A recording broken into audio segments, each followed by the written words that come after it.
Oke, selamat bertemu lagi. Assalamualaikum dengan Muhammad Yusuf Huseno dari Teluk Grojo Heart Center. Hari ini kita akan mengulang sedikit tentang aksis. Sesi 7 ini khusus tentang aksis. Jadi mungkin singkat aja. So, mengulang lagi bahwa 7 langkah, irama sinus atau bukan, rate berapa kali per menit kita sudah lakukan. Hari ini langkah ketiga yaitu tentang aksis. Aksis, ada aksis normal, left axis deviation dan right axis deviation serta aksis superior. Ya, tapi aksis superior ini agak jarang. Jadi yang paling penting normal LAD atau RAD. Kenapa sih kita ngomong tentang aksis? Karena kita membaca EKG nih, dan EKG ini melihat listrik jantung. Listrik jantung punya arah. Nah, arah inilah yang disebut aksis. Ketika nanti aksisnya ternyata berubah, itu kita sudah mulai berpikir, loh ini ada kelainan nggak ya? Kenapa kok listriknya berubah? Ya, kenapa arahnya berubah gitu? Kapan abnormal? Misalnya begitu kita melihat aksis, loh aksisnya kok belok ke sini. Nah, kita harus berpikir, oh ini mungkin suatu gangguan sistem konduksi. Atau misalnya ada penebalan otot jantung. Itu juga bisa menyebabkan gangguan aksis. Ingat bahwa kalau misalnya ada otot yang tebal, dia akan mengarah ke sana. Gitu. Sehingga kadang-kadang listriknya yang harusnya mengarah ke sana malah menggeser ke sana karena otot yang di situ lebih tebal. Jadi intinya akses ini akan membuat kita lebih aware terhadap suatu kelainan EKG. Kemudian adanya infak juga ya. Asal muasal aksis itu sebenarnya aksis ini kan listrik jantung berasal dari SA node turun ke AV node kemudian ke bundle branch. Jadi arahnya adalah menuju ke arah ke kanan bawah sesuai dengan arah dari bundle branch listrik jantung. Ingat bahwa listrik jantung kalau menuju elektrode dia gelombangnya R ke atas, sementara kalau ditinggalkan maka akan gelombang S ke bawah. Nah, teman-teman lihat di sini di gambar kiri bawah bahwa aksis jantung pasti akan menuju ke lid 2. Kenapa? Ke listriknya menuju ke lid 2, ya kan? Ini yang disebut dengan aksis frontal. Jadi, aksis frontal menuju ke lid 2 di mana R-nya akan positif di lid 2 sementara di AVR akan banyak ke bawahnya, negatif ya. Sementara ada juga namanya aksis horizontal di mana listrik jantung akan menuju ke V6.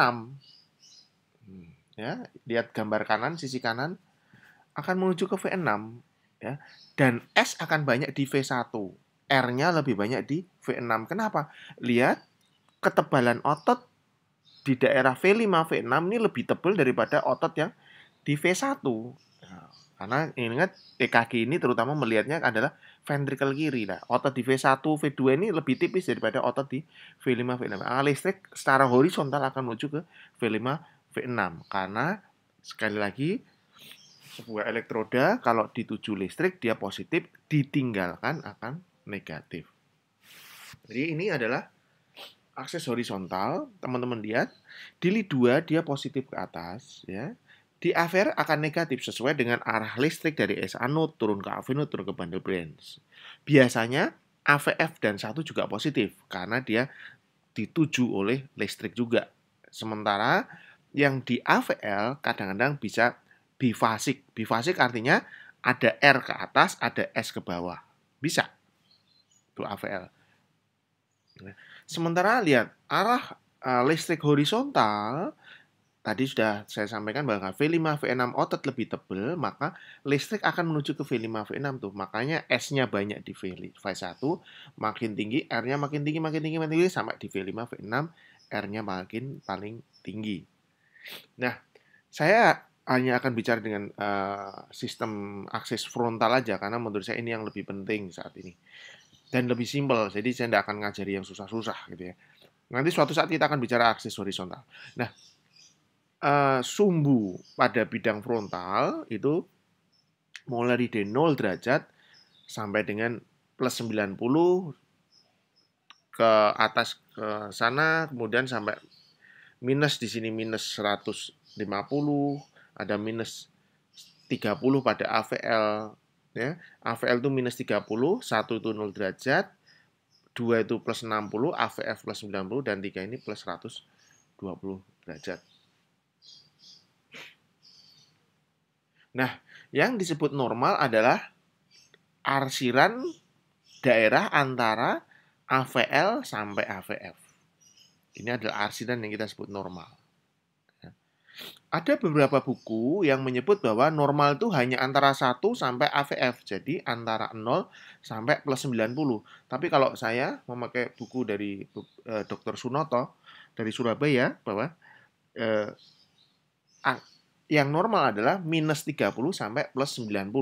Sementara kalau antara minus 30 sampai minus 90, ini disebut sebagai aksis deviasi sumbu ke kiri. Sementara kalau antara plus 90 sampai plus 180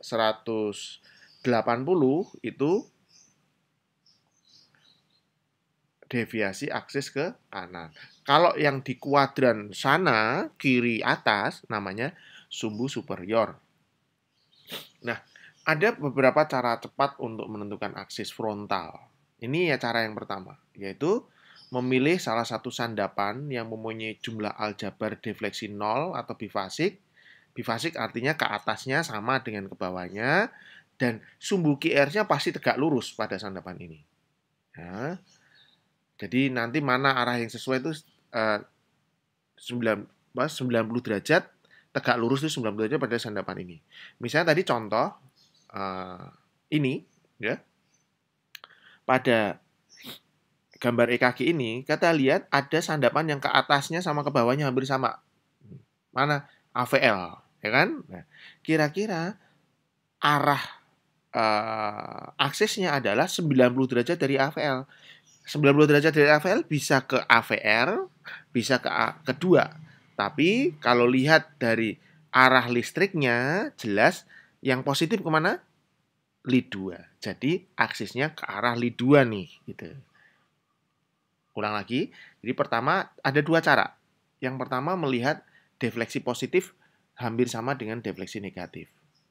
Dari lead ini mana yang kira-kira ke atas sama ke bawahnya hampir sama. Kalau di lead AVF jelas lebih banyak ke atas. Lead 1 lebih banyak ke atas. Lead AVR lebih banyak ke bawah. So, AVL. Ya kan? Nah, dengan lead AVL yang hampir sama ini, maka 90 derajat dari sini nih. Dia tidak mungkin ke AVR karena dia negatif. Ingat, listrik menuju ke yang positif. Jadi listriknya ke lead 2. Lead 2 berarti kira-kira plus 60 derajat. Nah, 60 derajat ini normal nggak? Kita lihat di sini 60 derajat lead 2 normal. Nah, itu adalah cara pertama. Tapi ada cara yang lebih singkat, ya. Saya lebih sering memakai cara ini. Pertama kita melihat 1 dan AVF. Bila sama-sama positif, maka aksisnya normal. Nah, ini rule pertama. Kedua, lihat 1 dan AVF. Kalau 1 negatif, AVF positif, maka aksisnya ke kanan.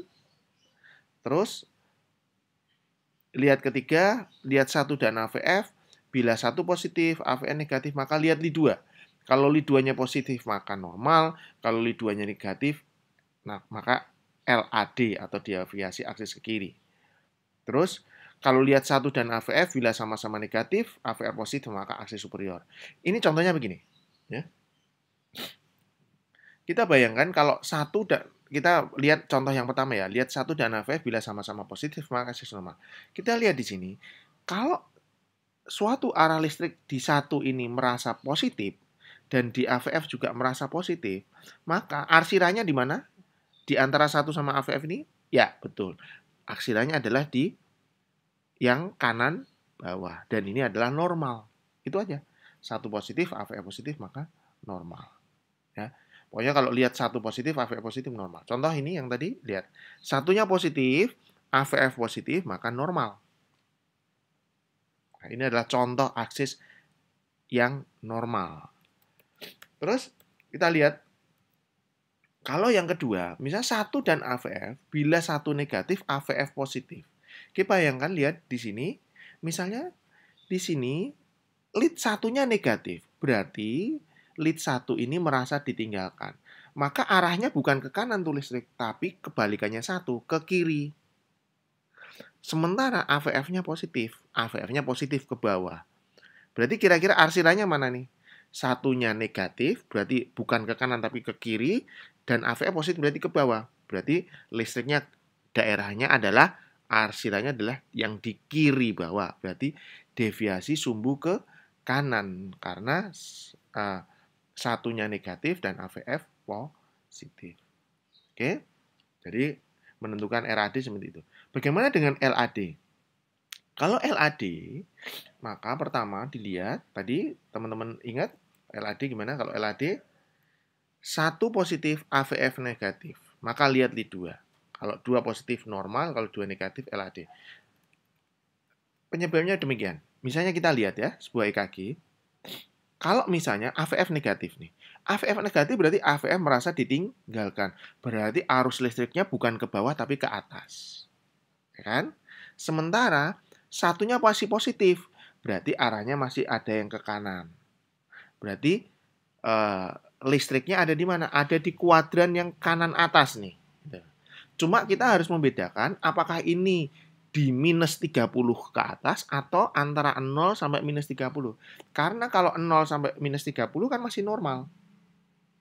Jadi membedakannya gimana? Dengan melihat di lead 2. Lead 2, kalau lead 2 ini sudah negatif, maka ini 2 ini juga merasa ditinggalkan. Jadi akhirnya betul-betul arsiran ada di minus 30 sampai minus 90. So, betul-betul LAD. Nah, itu adalah ciri untuk melihat left axis deviation. Kalau aksis superior gimana? Kalau aksis superior, satunya negatif. Lihat, satu negatif berarti arah listrik meninggalkan satu ke arah kiri nih. AVF-nya juga negatif. Dia ditinggalkan juga berarti arah atas. Mana arsiran yang ketemu?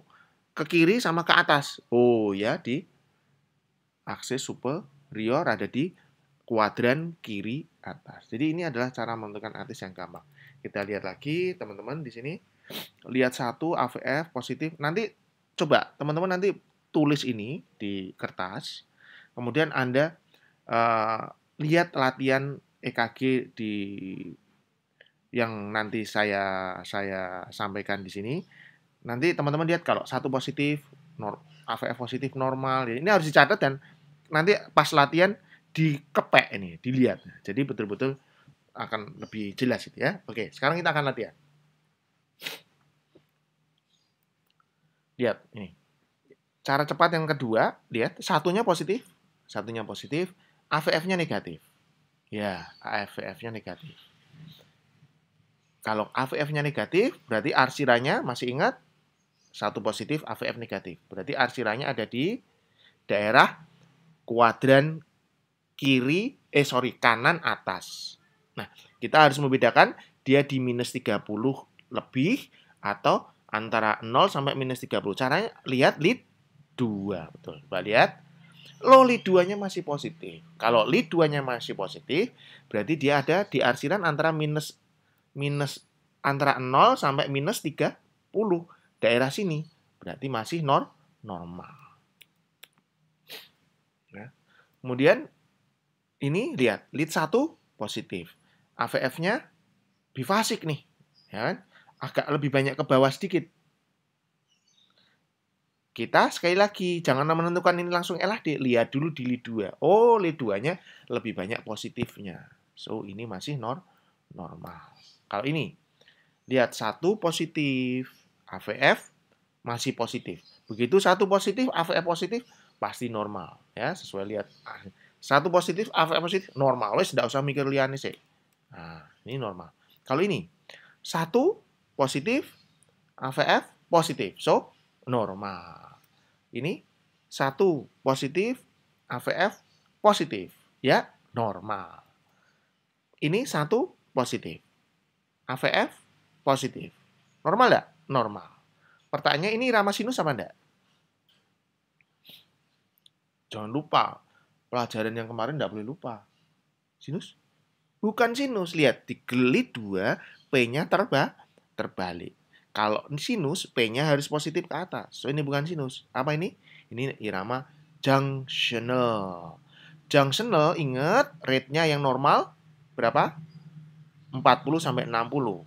Tapi teman-teman lihat di sini rate-nya sekitar 1, 2, 3, 4, 75 kali per menit. So, ini accelerated, dipercepat. Jadi, kalau teman-teman disuruh baca, ini adalah irama junctional rhythm yang dipercepat atau accelerated, aksesnya normal. Nah, itu ya. Kalau ini, sinus enggak? Lihat lead 2, P-nya positif. Positif. Pertanyaan pertama ada sinus. Sinus, berapa kali per menit? Rate-nya, teman-teman lihat. Kira-kira 3 kotak lebih, 4 kotak kurang. Kurang lebih sekitar 80 kali per menit. Aksesnya normal enggak? Lihat lead 1, lihat AVF. Loh, 1 positif tapi AVF negatif. Langsung lihat lead 2. Wah, lead 2-nya positif, so masih normal. Teman-teman harus punya catatan tadi ya, yang untuk akses tadi ya, cara kedua ya, di kanan sambil melihat video ini supaya gampang. Nah, kalau ini satunya negatif, AVF positif. Lihat KPA-nya satu negatif, AVF positif, berarti ya RAD. Kalau ini sinus enggak? Pertanyaan pertama harus selalu sinus apa enggak? Lihat sinus, oke, sinus. P-nya positif di lead 2, negatif di AVR. R ini AVR ya. Sinus, berapa kali per menit? Kurang lebih sekitar mungkin 90 kali per menit karena 3 kotak lebih sedikit ya. Akses, pertanyaan ketiga akses. Berapa aksesnya apa? 1 positif, AVF negatif, lihat 2. Oh, ini adalah contoh 2-nya negatif, berarti dia minus 30 ke atas. So, left axis deviasi. Ya.